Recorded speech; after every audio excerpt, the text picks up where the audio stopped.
Hi, I'm Bill Donohue, President of the Catholic League. This is Mike McDonald. He's the Director of Communications. Today we want to talk about what's going on with public opinion shifting against Israel. You know, Mike, I'm a lot older than you. How would you figure that out, right?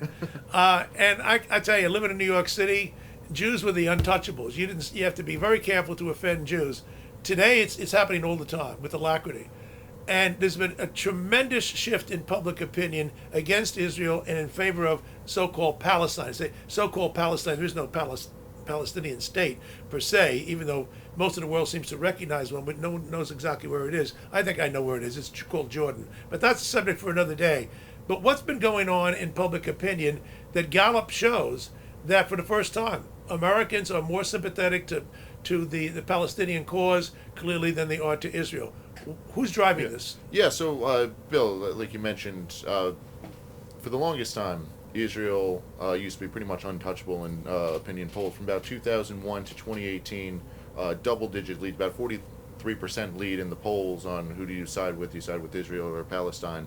But that all started changing in like around the 2018, but really flipped after October 7th when the Hamas terrorists attacked Israel and killed like 1,200 people.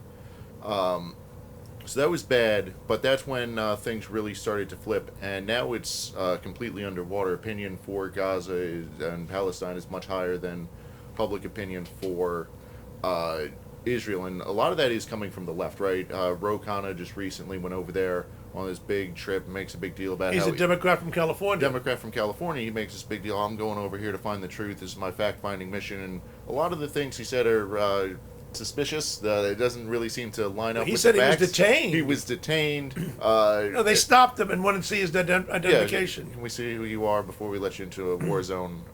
Some people call that being detained. Other people say it's a little bit of a hyperbole there. But it's infectious, right? It's not just Ro Khanna. In the Democratic Party, they had in the House, they had a big vote, and 100 Democrats voted to completely cut off all aid for just Israel. Last week. Just last week. So that's a big flip there. But interestingly enough, right here in New York, AOC. Alexandria Ocasio-Cortez. Sorry, Bill, I'm terrible with I the names. know. I struggle. But she is deemed too radical, not radical enough by the Democratic Socialists of America. They're refusing to endorse her, in part because they say she hasn't been outspoken enough on Israel. Meanwhile, she voted to defund them. But that's neither here nor there. That's just how far left they are. And even worse, a lot of the stuff I feel comfortable saying is anti-Semitic. A lot of the stuff you see coming out of the DSA, coming out of these crazy online forums, really bad stuff, anti-Semitic stuff that we should all be opposed to. Right here in New York City. Right.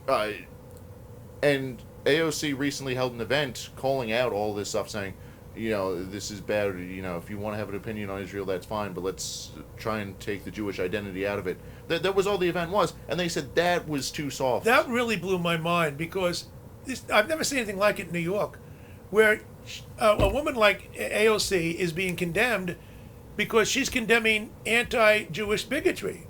That's the reason they condemned her.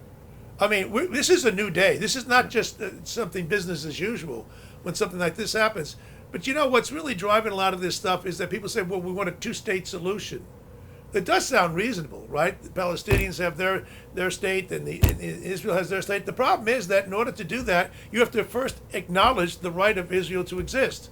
They don't do that. Yeah. Who are they? I'm talking about the supporters of Hamas. I'm talking about all of the major authorities.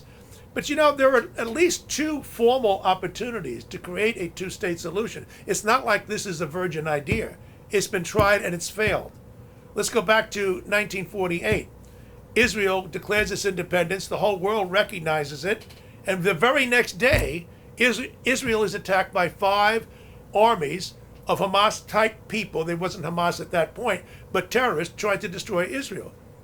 Then in 2005, kind of fast forward here, this is after the 67 war and lots of other things going on. And then you have in 2005, Israel says, look, these so-called settlers in Gaza, 9,000 out, you're expelled. We're giving up the West Bank. We're giving up Gaza. We're giving it over to the Palestinian Authority. You can do this, and the world is applauding Israel. We're finally going to have a two-state solution. Guess what? Hamas was elected, and they went to war. They don't want a two-state solution.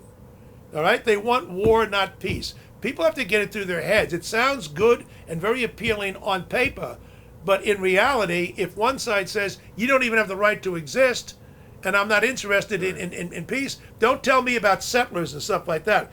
Israel already did this, and they got it right in the face back in 1948, but more recently in 2005.